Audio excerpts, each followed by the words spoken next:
રાજ્ય શાળા સંચાલક મંડળે સરકારને અનુરોધ કર્યો છે કે એલસીમાં અટક છેલ્લે લખવાના નિર્ણય પર ફેરવિચારણા કરવામાં આવે। સ્કોલરશિપ સહિતની યોજનામાં ફોર્મ ભરતી વખતે વિસંગતતાઓ થશે તે પ્રકારની રજૂઆત કરાઈ છે। ગુજરાત શિક્ષણ વિભાગે એક પરિપત્ર જાહેર કર્યો છે। શાળામાં પ્રવેશ એલસી આપતી વખતે અટક પાછળ લખવાનો આદેશ કરવામાં આવ્યો। આધાર, અપાર અને એલસીમાં નામ સરખા હોવા જોઈએ।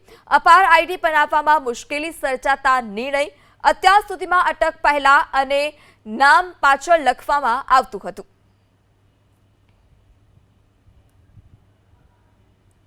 તો આધાર, અપાર અને એલસીમાં નામ સરખા હોવા જોઈએ તે પ્રકારની વાત પણ કરવામાં આવી છે।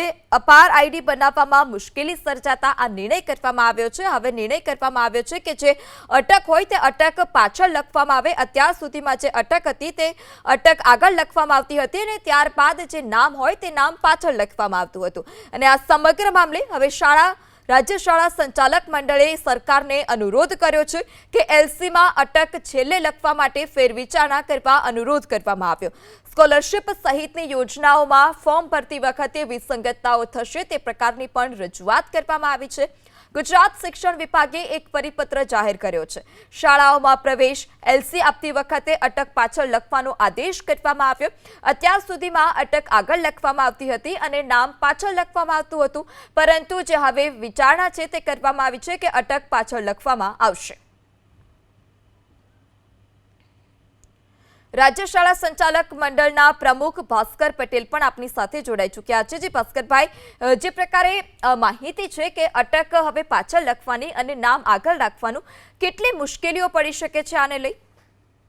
હકીકતમાં આ નહોતું એટલે મુશ્કેલીઓ પડતી હતી બેન, કારણ કે આમાં એવું છે કે અમારી માર્કશીટો જે બોર્ડમાંથી આપવામાં આવે છે એની અંદર પણ સરનેમ ફર્સ્ટ લખાય।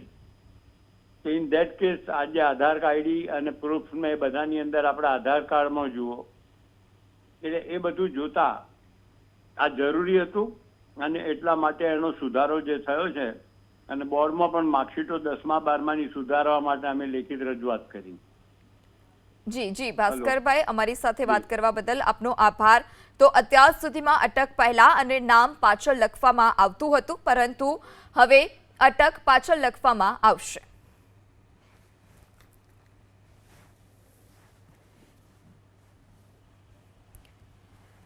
તો સ્કોલરશિપ સહિતની યોજનામાં ફોર્મ ભરતી વખતે વિસંગતતાઓ થશે તે પ્રકારની રજૂઆત પણ કરવામાં આવી છે।